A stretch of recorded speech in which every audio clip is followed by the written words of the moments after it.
I wanted to open this up now for questions, and there are a number of that have come in. And, or did you take them over there? Yes. Okay. So I'll just look at these, and because there's not a mic in the audience, and we want the people on the webinar and everyone to hear it. So one question is that, are there benevolent and forward-thinking allied governments or research organizations? Yes, there are a number that are working to resolve this problem. Here's the issue, is that the center of gravity is mainly U.S., but the way these programs are structured is that they're transnational. Now, notice I'm using the word transnational rather than international. International would connote something like through the UN, conventional government to conventional government. The management of these operations is that there are satellite programs that are embedded within other countries all over the world. And those are operating under primarily U.S., but not exclusive U.S. Control. Mainly because this is the center of gravity economically, but more importantly technologically, and also military spending. And if you took the top 10 countries in the world besides the U.S., added up their entire defense budgets, it would be less than the U.S. expenditure. So that's one of the big problems, is that the amount of resources that can be siphoned off as sort of a contingency, 10 or 20% contingency, out of U.S. Defense and intelligence and related spending is so large that by itself, our black budget eclipses the next largest country in the world's entire budget. Now, this means that it's very difficult. You know, some years ago, the Ministry of Defense of France was working with us on a CE5 initiative. You all know about the French connection. And we did an expedition to France. The cover story was a training for a group of 60 people out on this estate in Normandy. But you know, one of the senior Minister of Defense officials, Admiral Moran, was there with his assistant, and they had satellite systems and tracking systems set up. And we did the CE5, and they were I have a beautiful document from the French government committing to a long-term, forward-looking effort to make peaceful contact with these civilizations. And it's officially signed. You know, I released that a couple years ago. Those of you who haven't seen it, you should go to our website, SiriusDisclosure.com, SIRIUS disclosure.com, and you know, you have to navigate around, but it's up there.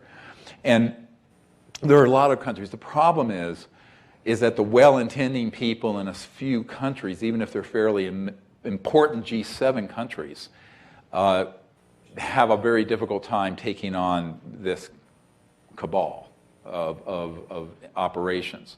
Moreover, there are people inside those governments who will sabotage their efforts, and this is a big problem. So it needs to get, you know, corrected. It really needs some courageous leadership.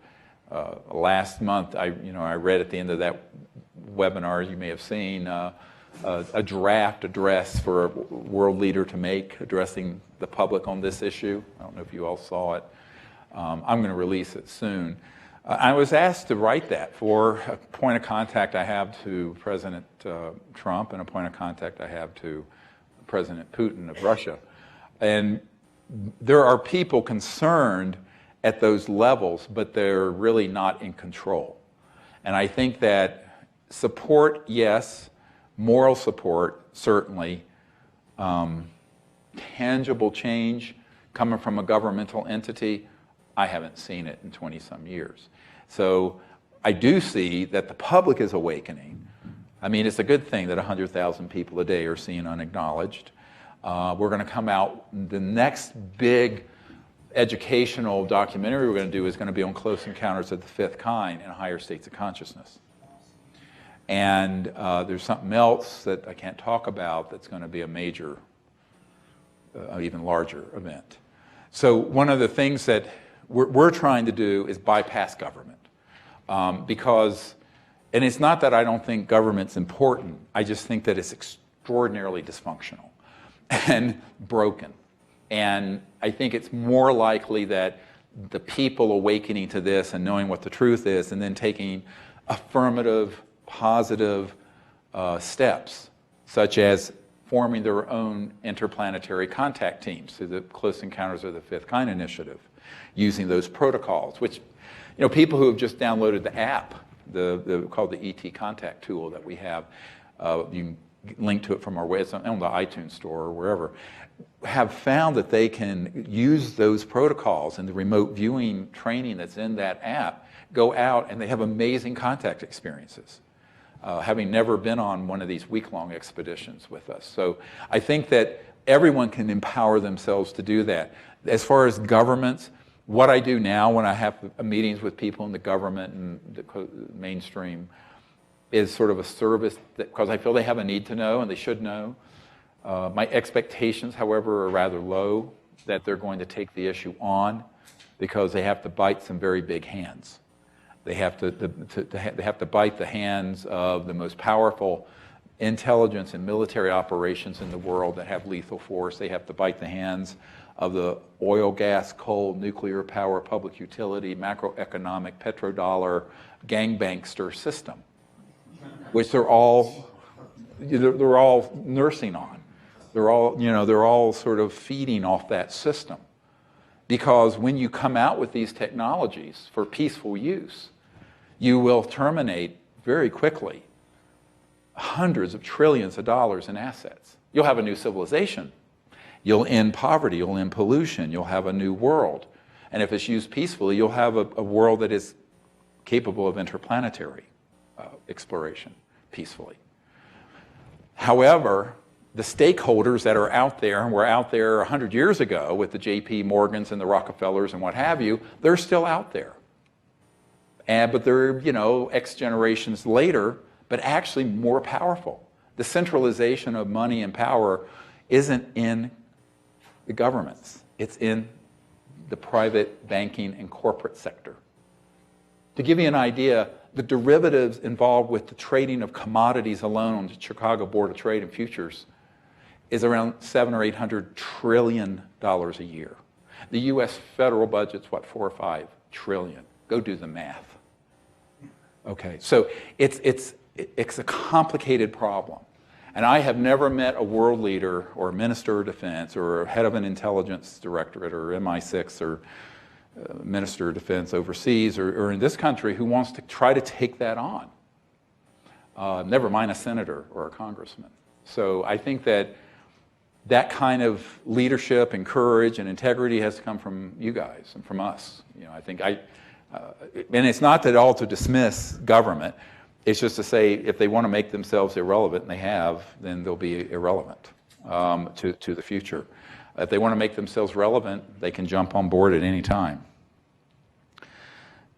And someone had asked the question about Trump's Space Force. I think we talked about that a moment ago. How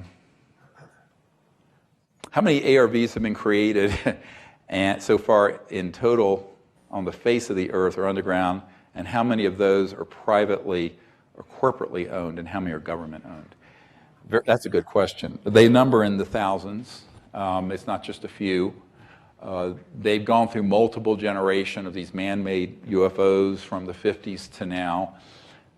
Pretty much every form and shape that an ET craft has taken, they've tried to replicate. Now, here's an important distinction. When you're up close and see one of these that are man-made, you're going to notice there are seams, rivets, sections, parts. The ET craft do not have those. They're seamless. And just a quick example of ET manufacturing. When we manufacture something, we dig something up out of the ground and then smelt the iron or the aluminum or whatever, and then make sheets of metal and rivet them together, blah, blah, blah, right? No, that's not how an interstellar civilization manufactures. which is why all these things about, oh, they have to come to the Earth because there's such things here they have to have. I'm going, oh yeah, right. You know nothing about transdimensional interstellar physics. So you're able to set up a standing wave, a resonant field, that is in the near astral, like a blueprint, like an architectural blueprint, and resonate it and materialize it, bring it into this dimension, all in a part. That's why they're seamless. And this is why one of the comical stories I like to tell is this captain of a naval contract vessel that was retrieving ICBMs that were being fired downrange in the South Atlantic contacted me years ago because they had one of these ET craft on radar at night, and they were able to triangulate it, and apparently their command center hit it with one of these electromagnetic weapons in, I believe, 1963. And the captain of this research vessel that ended up retrieving it the next day went in, he contacted me mainly to give me the information, but also he had another one of these questions that he had that he couldn't understand. And the ET was in a metallicized sort of uniform, and it was all one piece. And it didn't have any zippers or buttons or anything. And he was this old, crusty Navy guy. He says, what I don't understand, how in the world could he have gotten in and out of that? There's no way to get in it, no way to get out of it. He would have had to live in it all his life. I said, no. They set up an electromagnetic field, and it actually form-fits, materializes around him, all in one piece, in a fraction of a second. And the uniform is in of itself also integrated into his bioelectric field and communication systems. So it's not just clothing, you know, made in a slave factory in Bangladesh, you know, bought by Banana Republic or whatever, sorry. But, you know, I think what you have to understand is that you're dealing with civilizations whose technologies are not what we're trying to anthropocentrically project on them. So there are thousands of, and they're not just in the US, they're in underground bases, underwater bases, Australia, UK, around the world, that are man-made. But they're not used all that much, but they've gone through a number of series of developments, but they're not at the level of refinement of a transdimensional interstellar spacecraft in terms of how they look, how they operate, how they feel. And it's an important thing for you to know, because if you're out doing, you know, a CE5 contact, you know, is it real or is it Memorex?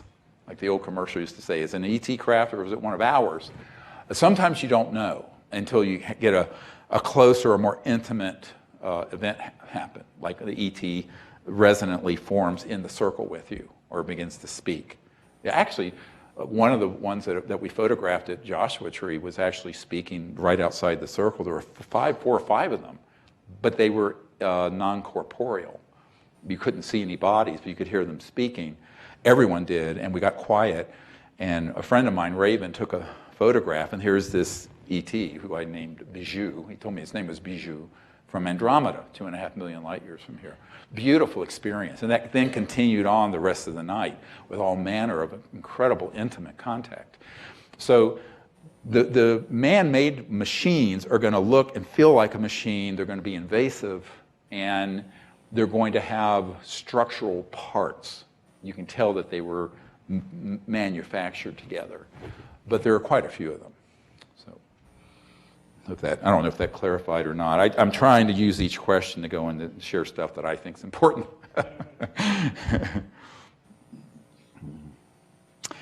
There's a question here if I think that all or some abduction experiences are instigated by the military or the alphabet agencies. Yeah, let me be really clear about this. There are people who've had contact with ETs, and they may have been frightened or startled by it, and there are people who have been abducted by things that look alien that absolutely are being done by the intelligence community, and there's an area of overlap where people don't know what's going on because the stagecraft, the ability to hoax one versus the other is so good. Interestingly, when Stan Romanek, when we were at his house, and he played this tape of someone who had called and left a message for him. Ricky was there, and And there was someone who was trying to give him a heads up, and they were using a synthesized British-sounding voice. And this event that had happened, I think it was the next day or very recently after that, this person called using this computer-generated voice saying, Stan, it was one of the fake ones.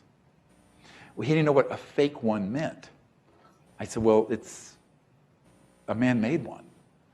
So there are people who have had actual contact with ETs and have actual on-board experiences. That's how I got involved with this, from an event that happened with me when I was 18.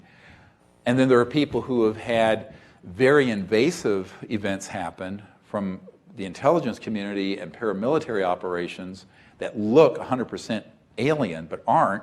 And then sometimes you don't know which was which. So I'm not saying people haven't had contact at all. I'm just saying that you have to have this in your differential diagnosis, as we'd say in medicine. And one of my concerns is, I was contacted years ago by the head of something called the Intruders Foundation that Bud Hopkins had. And the executive director called me up and he says, Dr. Greer, you don't know how right you are. We have a lot of people in our group that have said they've been abducted. And in their memories, they see that the things that look like aliens are actually being commanded and directed by military personnel. But that's all being sanitized out of the reports to the public. On the other hand, people have had actual contact with ETs where it was a positive experience or a healing experience or an enlightenment. Those we leave out totally. And there is this sampling skew, selective data cherry picking of stuff that has gone on in the abduction and UFO research community for 40 years or more. That's worrisome, because what that means is the public is only being presented with the stage-crafted disinformation part of the picture, and the rest gets taken out. I didn't believe it when I first heard it, and it turned out it was 100% true. So this is where I become very questioning of, when someone has an experience, I have to drill down on what part of it might have been actual ET, or was it something being done by these advanced systems, electromagnetic, mental, physical, trans-dimensional, that the intelligence community has. Because I know they have them, and I know they've deployed them many, many, many, many times, probably thousands of times. The question always is, if you can't tell the difference, then what do you make of it? Then you just say, well, we don't know. You have to be agnostic. I mean, sometimes you don't know what the initiating source of the experience was. But you have to keep an open mind and try to get more data, more information, and try to get to the truth. I mean, after all, this is, science and also exploration. It's about finding the truth, wherever it leads you. Now, this particular truth has made me quite hated in the UFO subculture as sort of an apologist for the evil aliens. I'm going, well, I'm just trying to explain what's actually going on. All right.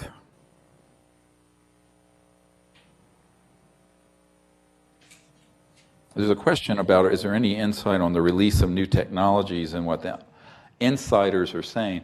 I think that there are some people, as I mentioned, there's an initiative out of Salt Lake City that's a private corporation, Equity Research, that has a anti-grav. What's interesting to me is that is being, it's been intercepted by the intelligence community, who at this time are pretending to be friendly to it to support its disclosure as of a month or two ago. Now, what I don't know is if they're going to go through with it, and if they do, how it'll be spun. Because unfortunately, this system is not just a zero-point energy generating system, it's one that they've developed the capability of tapping into these interdimensional fields as well as life forms. And that I've been told is of interest for its psychological warfare value, to disclose that as what aliens are. And as distinct from trans-dimensional extraterrestrial biologicals that are from other star systems. And I think the question is, will that technology be disclosed for purposes that could be good for the human future, or will it be part of a counterintelligence initiative? That's what I'm investigating right now. But I do know it's been fast-tracked and approved. The last I heard, it was for disclosure.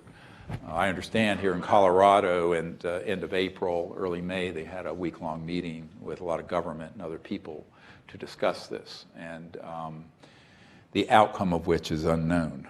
So I'm not sure where that's going.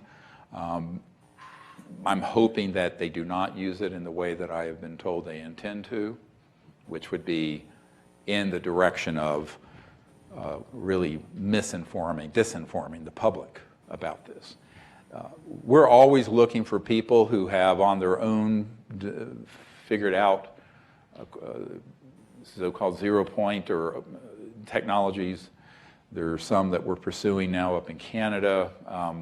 So far, we've never found one that passes muster, both technologically but also strategically, meaning that they're willing to have it disclosed on a massive scale on an open source, non-intellectual property basis. What I mean by that is, if you go the IP route, intellectual property route, and the patenting route, it's going to get intercepted. You're going to get a national security order on it. If you go through the conventional funding mechanism, it's also going to be a takedown. There are about 1,000 ways these technologies get ensnared. And every single inventor and investor group that I know that's stepped into this space has fallen into one or more of those traps. So we have a very specific requirement that now, if they need to be financially compensated, there are people that I'm working with who have that ability to do so very easily. And I don't want to, but it's, substantial to get it clear to be an open source system. Open source meaning that it would be dumped on the internet, no secrecy, no patent, no intellectual property holdback, massively disclosed. So if someone had $100 million, $20 million could go to acquire and further develop the technology. 80 needs to go into the disclosure of it, so that every man, woman, and child with access to the internet on planet Earth, which is at least half the planet, would know about it. That has to happen, because if it's secret and it's small, it will vanish. And they always vanish. And the team will vanish as well. So we are pursuing that. Speaking personally, I try to avoid technologies that are not, if the holders of the technology, and particularly the money people, don't want to go through that strategic pathway, even if they're compensated, then I don't really want to even know about it, because they're going to all be assassinated. The people who acquired Stan Meyer's material, we were trying to get it through my project, the Orion Project. A group that had more money than we had, because we only had a few $100,000, ended up acquiring it up in Michigan, an engineering group. A couple years later, I get a call from their chief funder, who is Lord so-and-so, I'm not going to say his name here, up in Great Britain. And he says, look, they've gotten these things operational, including Stan Meyer's toroid. And he had a donut-shaped object that had a national security order on it. And that was the main thing we were wanting to get. And this group got it operational. And it was over Unity. It was putting out free energy. It had a kind of a liquefied, magnetically charged material in the center of this toroid. And Murder Incorporated came after them. And they were getting death threats and all kinds of problems, all kinds of WSFM, electromagnetic weapon systems. And their fantasy was that they were going to evacuate to an eco-friendly country. I said, you'd have to go to an eco-friendly planet. There is no country on this planet that these henchmen won't find you. So I wrote out a 3-page strategic thing they needed to do instantly to protect themselves and to protect the technology, that included a massive data dump into the internet and a press conference and getting it out of their own hands in a secretive corporate way. They wouldn't do it, and the last I heard, they've all been assassinated. They're all dead. So I've been through, from 1991 to now, probably dozens of these sort of initiatives they've all ended in absolute mind-crushing, heartbreaking disasters. I won't do it anymore. It has to be someone who understands what they're up against. And most of the engineering people think, oh, I have a better mousetrap, the world will beat a path to my door. No, Murder Incorporated is going to beat a path to your door first. Or they think that, you know, I'm going to outwit the intelligence community. I was talking to a guy in Orange County, he had one of these, we're going to put it into 150 different patents and they won't know what we have. I said, they know what you have already. I've already heard from people at the agency about what you're doing. You have? I said, well, of course, they monitor everything in real time. As soon as you have a device operating that taps into that field, the 0-point field or related, that's picked up by a satellite. The same as if you set off a nuclear weapon. They know what you have, when you have it, before you have it, or contemporaneously at the same time. I said, you're delusional if you think you're going to trick anyone in the unacknowledged special access project world to have these kinds of technologies and be off the radar.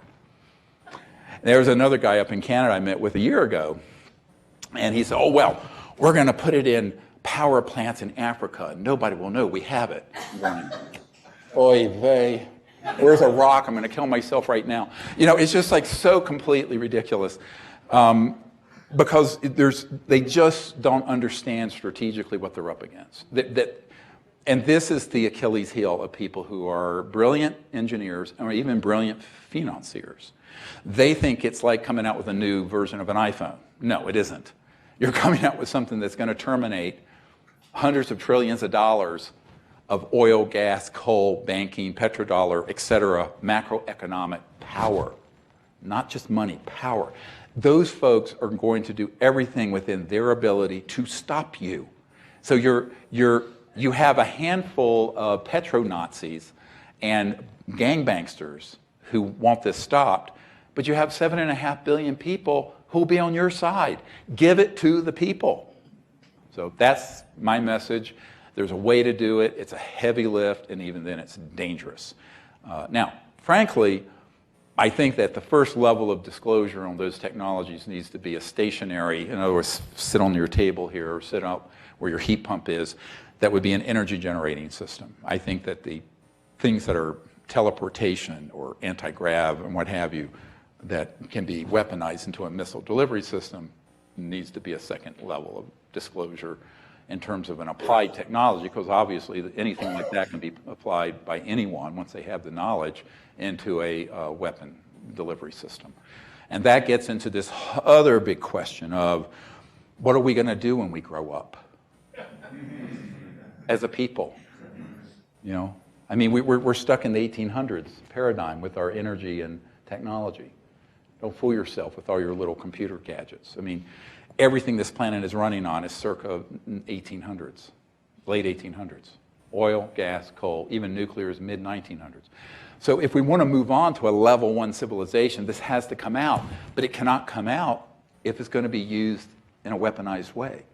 So we have to have an evolution of consciousness and the structures within society to have, let's call it an enforceable peace. I know that sounds like a contradiction, but where we maintain the world in a stable, peaceful state so that these technologies can be used safely to then transform the world from a place that's collapsing environmentally, but also in terms of the suffering and poverty on the planet, and can be transformed into a prosperous, abundant, stable environment, clean environment. And the earth, she is a conscious living being, and she will be able to heal herself very quickly if we stop abusing her.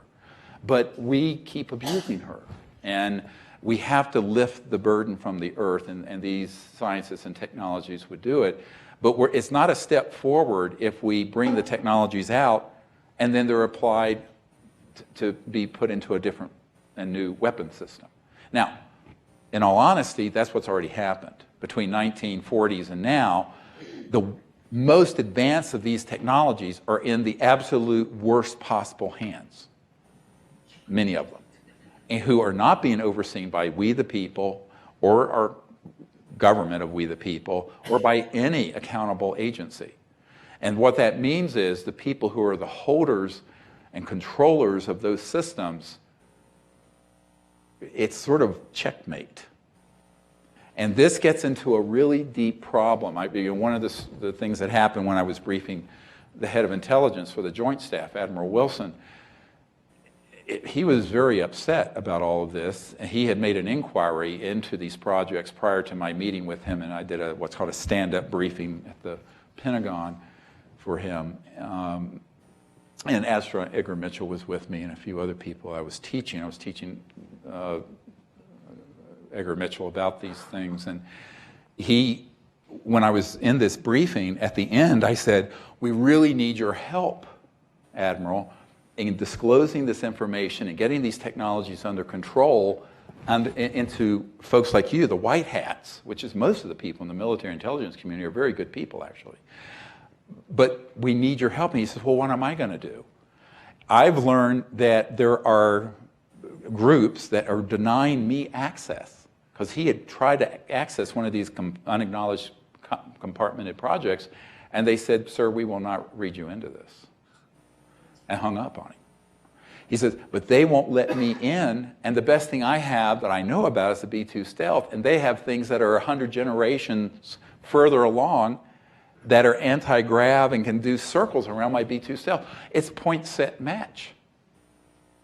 He says, I've been checkmated, number one. Number two, he said, who else have you met with who is being denied access like I am? I said, well, the current director of the CIA and the president and the Secretary of Defense, Cohen, and people like that.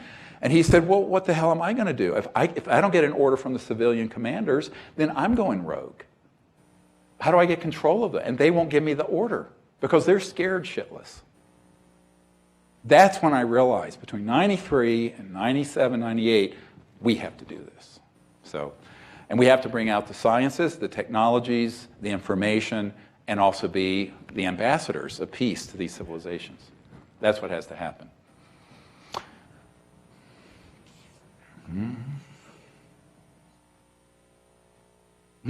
How do we protect ourselves from the technologies that are used to harm or deceive us? And how do we develop our highest consciousness? A great question. I like answering questions like this. I know they're sort of apocryphal, but people learn through stories. Back in '94, in July '94, I was asked to meet with Prince Hans Adam von Liechtenstein, the Crown Prince of Liechtenstein, who was funding all the abduction cults in the United States. Because, as he worded it to me, he'd like us to go to World War III so that Jesus Christ would return. And no, I'm quoting. So, yeah, I kid you not. Anyway, welcome to my world. Anyway, so, doing. So, zing, but that's the way my life is. I mean, yeah. Anybody want to make a movie? So, anyway, so, we have this many-hour meeting, and, he was trying to convince me to cross over to the dark side. I hate to sound like Star Wars, but, I said, I understand what's going on. And, but he was really trying to convince me, and he said, the reason that I fund these abduction groups is that I want people to hate the aliens so that we can make the case for Armageddon, World War III. Now these, of course, in Liechtenstein, the banking entities, of course, funded Hitler, and now there's a lot of money going into these programs. And I said, well, I don't really share that paradigm, worldview, but so we had, we agreed to disagree and what have you. But what happened that night is that I was at the St. Moritz Hotel on Central Park South, and my daughter was with one of my daughters. And I went to sleep, and there was an electromagnetic weapon system that targeted me. That said, oh yeah, you don't want to go into that area, we're going to hit you with one. So they attempted to abduct me. Now, the way a lot of these abductions are done is through what I call an astral body extraction, where they target you and then try to pull out your body, and then you'll have an experience thinking it was in your physical body, and you actually will have physical stigmata when you get back in it, because the astral body and the body of light actually manifest this one. This is what you've got to understand. Primacy is with consciousness and these subtle trans-dimensional, interdimensional realms that then manifest the 3D, not the other way around. So I knew this was happening. It was actually really terrifying. And I was like, oh. So what I did, I went in and I meditated, and I went into deep meditation and called on the power of God, as I understand this supreme great being, and I transcended into sort of this beautiful cosmic consciousness state, and it stopped because the drop of my individuality became the ocean, and they can't grab the ocean, they can only grab the drop. Got it? So I said, this is the spirit warrior stuff I was talking about. That's the next workshop. It's going to be a whole afternoon of that. So I think what people have to understand is, yes, these systems are frightening and they are effective, but only if you don't understand the God-given gifts you have folded within you. And I love the quote that says, thinkest thyself a puny form when within thee the universe is folded. It's a rhetorical question. In other words, you're not just a little thing. You have the entirety of the cosmos and creation folded as a quantum conscious hologram in every single person. So as you go into higher states of consciousness and meditative practice, you begin to realize that that can be used in very practical ways, and that's how I kind of cut off that abduction attempt. Does that make sense? Does that help? Yeah. Does that mean that you've got to be able to enter into an astral state? No, you transcend beyond the astral because they're operating on astral. So a quick trip through the cosmology. You have your physical body, you have your body of light, you have the essence, the thought form that is your individuality.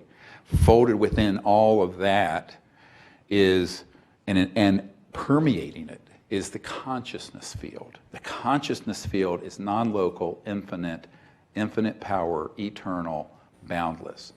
When you connect into that aspect of consciousness and quiet mind, you've transcended. The drop is now the ocean, and the power of the ocean is in your support. You're not isolating yourself in ego. So you have to go beyond even individuation or individuality.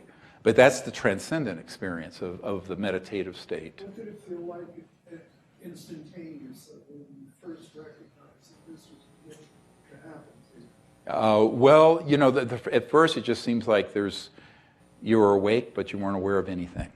It was just aware of awareness, pure consciousness. It's simple. It's very beautiful. When I died, and when I was 17, you may know this story, I was raised a devout atheist, and I had this experience where I died because I was very sick, and it's a long story. I don't have time for it. But I had this experience of unity consciousness where the unboundedness of the cosmos and I were a singularity.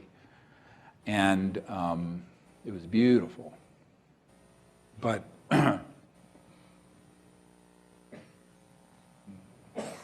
that caused me to search how to do it here. So I learned meditation. And the first time I meditated, bang, transcended. So I went to samadhi. So what that was that I had the pathway was open. Even though I was like this 17-year-old kid that was raised an atheist and in enormous poverty, and I was all that. But I realized, oh, well, everyone can do this. Now, my meditation teacher looked at me at the end of the 20-minute meditation and said, oh, you transcended. And of course, I was so naive. I said, oh, isn't that what we were supposed to do? I didn't understand you were supposed to make a geschrei about this and flagellate yourself for 50 years on a bed of nails in order to go into this state. But actually, it's incredibly simple. It's extraordinarily simple. You just let go of yourself. And in this case, I was using a mantra and then just let go. And then I became aware of awareness and just only into that ocean of unbounded mind. So I got to where I could do this at will very easily. And that's what I train people now to do. Because when you're in that state, you're not really that vulnerable. But at 17, you were thrown into it. Yeah, I don't know, for whatever reason. I mean, well, I was a stupid jock who had an injury on my left thigh and bicycled 200 miles, and it spread this huge infection. And then I had hepatorenal syndrome and kidney failure, and I was so poor. I was in high school supporting myself in my own apartment, and I died. Because I couldn't go to a doctor. I was too poor to see a doctor, because we don't have health care in this country. Speaking as a public emergency doctor. Anyway, so but luckily, I survived. Well, no, I didn't want to come back. I was asked to, but that's a long story. Long story. That's one of the things that you have to kind of understand is that all these technologies, it's like a gnat flying in front of the sun. If you understand the sun is inside of each of you. So don't give it, that's what I said a while back, don't give this more power than it deserves. It doesn't deserve that much power. It is, in a sense, electromagnetic witchcraft and dark magic and dark use of energies. But the light is always a millionfold, infinitely greater than the dark. And if you stay connected to that, don't worry about it. It didn't mean it won't be difficult. And there are experiences I've had that are very scary. And I've had a few near-death experiences. And you know the story back in the 90s where 3 people on my team, through these little warfare systems, got cancer the same month. I was one of them. Yeah, they can do some nasty stuff. But I survived. Unfortunately, 2 didn't. And then the wet works teams, when we were going to get one of these technology systems from Bill Colby, the CIA director, they killed him, made it look like an accidental drowning. But the week we were going to meet with him, with a member of my board, they found him floating down the Potomac River. And that's when, for years, I'd had people come to me and say, do you want protection? From the intelligence community who are on our side of this, the white hats. And I would say, no, I don't want to get involved in that spy versus spy stuff. Then I say, yes. So that's in place. So, someone crosses me at their great peril. And I won't even know about it. When you were targeted through the weapon system, did you feel yourself about to pass out and see everything get fuzzy and feel, because I've also asked for protect, did you feel yourself physically come out of your body? Because I've also had a similar experience, and to protect myself, I also did similar to what you have done, but it was way before I even was aware of who you were. Yes, well, there are people who have natural out-of-body experiences that frighten them just because it's something unusual. And I'm talking about a specific electronic warfare system inducing it. In this case, I knew. It was a directional. I could even tell what direction from out of the window this was coming at me from. And I'm highly intuitive, sort of like a dog. If you look at it, the dog will have its back to you, and so if you look at it, it'll feel and turn. I'm like that, sort of like a big dog. But I love animal dogs, by the way. That's a compliment. So it's something you definitely can do. And I think one of the important things to learn from these technologies is that they're all based, from what I said earlier, think about the Vedic cities, Siddhis. Every single one of those capabilities are folded within you innately. And when you need them, and you practice consciousness development, they will be there for you. Now, they may not be there all the time, but I have had a couple of levitation experiences just because I didn't need it. It was just in a state and it spontaneously happened and I floated.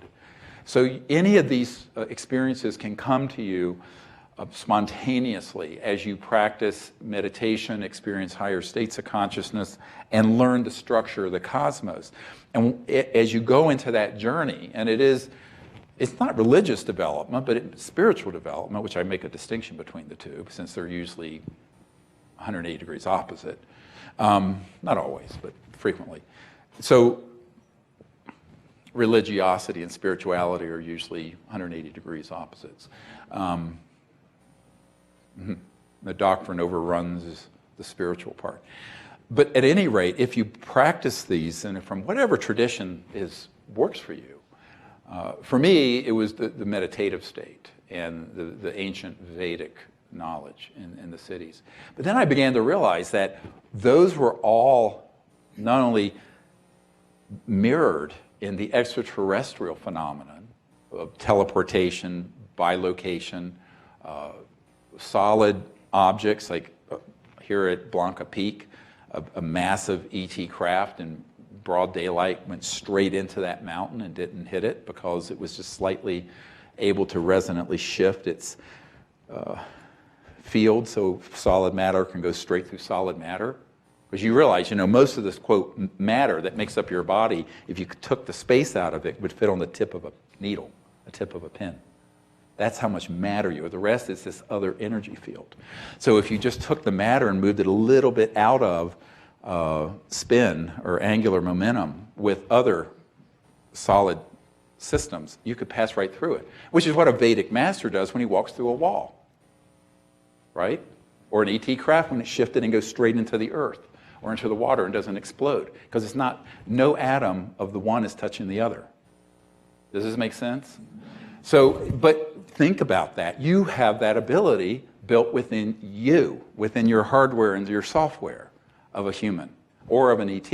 So all these technologies need that you can demystify them by understanding yourself and understanding your own spiritual capabilities and what the capabilities are in humanity. And the beauty of that is that then it's not so alien. It's actually very natural.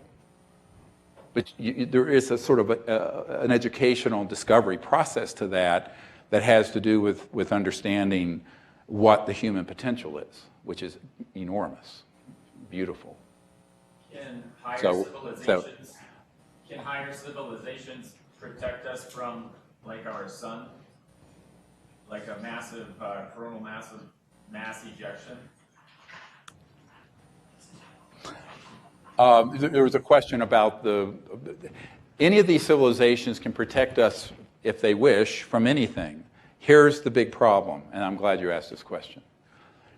The reason I met with the head of the Defense Intelligence Agency in late 90s, early 2000s, was to read him into these projects that he was being denied access to and give him a warning that our systems on Earth and in space had become so developed that they had become an existential threat to ET operations, and that the ETs for millions of years, and one or few civilizations for upwards of 1 billion years, have been guardians protecting life on Earth. But when we force them too far out of this dimension, then there are things out in space that could be very harmful to us, that could hit us.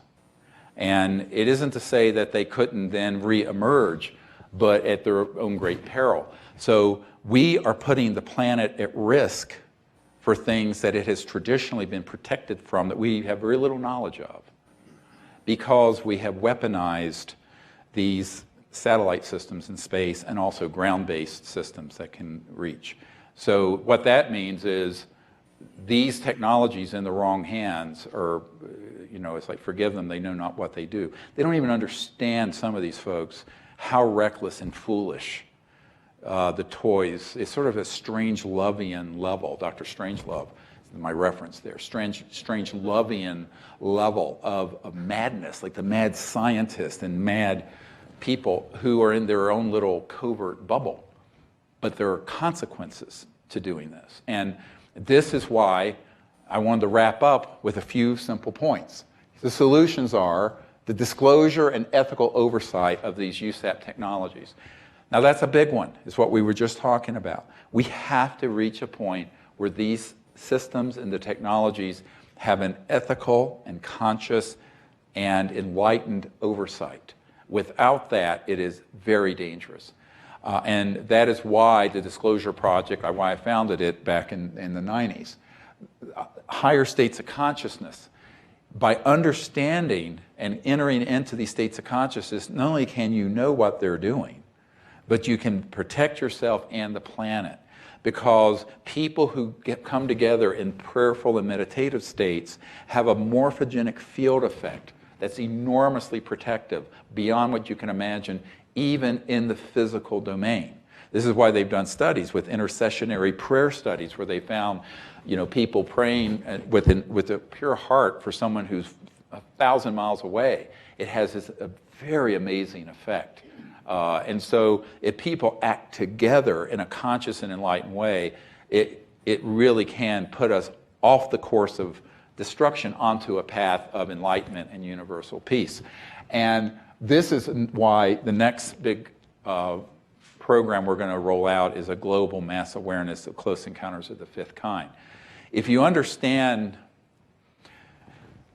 think one time it was called the Maharishi effect, because they'd send meditators into a city and they'd meditate and the crime rates would go down. It only took 1%. So if Denver has 2 million people, then you would need 20,000 people to go there. But what they found is that, and this is also true in physics, is that if you look at, in quantum physics, superfluidity and helium, it only takes about 1% of the molecules becoming coherent in that substrate, in the helium, as it approaches absolute zero. And when 1% is reached, the entire container takes on these magical properties that are where all of them at once go bang, superfluid and coherent. They all align. So don't think that you have to get 99% of the public or 50.1. This is not an election. You need 1% who understand where we are, what the risks are, what the solutions are in consciousness and meditation, peaceful contact, and even these technological solutions moving together. Now, on Earth, that would be about 75 million people.